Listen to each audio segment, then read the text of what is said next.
आपल्यासोबत काँग्रेसचे प्रदेशाध्यक्ष हर्षवर्धन सपकाळ आहेत. सपकाळजी, राहुल गांधी आज महाराष्ट्राच्या दौऱ्यावर आहेत. तुमची त्यांच्यासोबत भेट झाली, आता तुमची थोड्या वेळापूर्वी त्यांच्यासोबत बैठक झाली.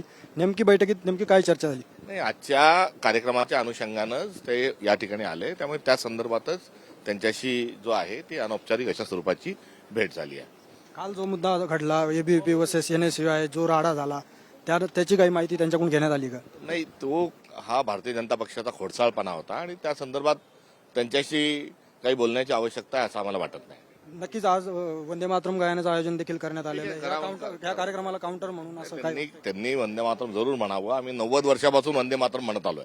सुभाषचंद्र बोस आमचे काँग्रेसचे अध्यक्ष असताना रवींद्रनाथ टागोरांनी, सरदार वल्लभभाई पटेल यांनी सुनिश्चित केलेल्या जे कडवे आहेत ते आम्ही म्हणत आलेलो आहोत.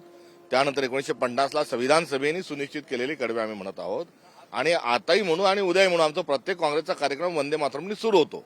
ज्यांनी कधीच वंदे मातरम म्हटलं नाही ते आम्हाला आज जर अशा पद्धतीने शहाणपणा शिकवत असतील तर हे हास्यास्पद आहे. त्यांना वंदे मातरमच्या आमच्या शुभेच्छा आहेत. त्यांनी नमस्ते सदा वत्सल्य काय जे आरएसएसचं ते बंद करावं, तिथे वंदे मातरम म्हणावं. भारतीय जनता पक्षाच्या प्रत्येक कार्यक्रमात वंदे मातरम त्यांनी म्हणत राहावं. ज्या विद्यार्थिनी सोबत हे सगळं घडलं त्या विद्यार्थिनीची भेटण्याची तुम्ही त्यांनी परवानगी मागितली होती, परंतु तिने नकार दिला. नाही, असं म्हणालीत की माझ्या राजकारणासाठी वापर करू नका. बिलकुल राजकारणासाठी आपण कोणीच वापर करणं योग्य नाही. आम्ही त्या विद्यार्थिनीला बोलवलंही नव्हतं. आपल्याला सर्वांना माहिती आहे की त्या विद्यार्थिनीची मुलाखत ही माध्यमांच्याच प्रतिनिधींनी घेतली. आमचा काँग्रेसचा आणि एनएसयूआय युथ काँग्रेसचा काही संबंध नाही.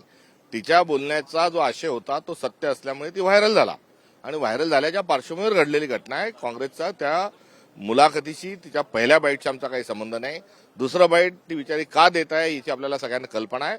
मात्र एका सामान्य परिवारातली एका विशेष काही एक पार्श्वभूमी असणारी ती विद्यार्थिनी आहे. आपण तिला या राजकारणात यापेक्षा जास्ती तिच्यावर टिप्पणी करणं किंवा प्रश्न उत्तर करणं मला असं वाटतं सभ्यतेला धरून नाही. राहुल गांधी एअरपोर्टवर आले, त्या ठिकाणी भगवी शाल देऊन त्यांचं स्वागत करण्यात आलं आणि पुण्यात बॅनर लागलं हिंदुस्थानचे भावी पंतप्रधान म्हणून.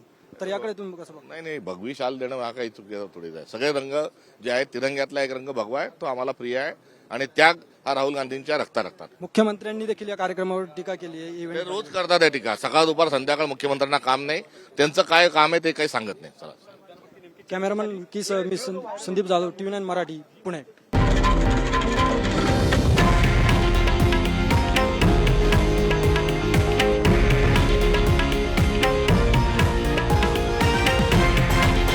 हे आहे देशातील नंबर 1 न्यूज नेटवर्क आणि आपण पाहत आहात TV9 मराठी, एकमेव.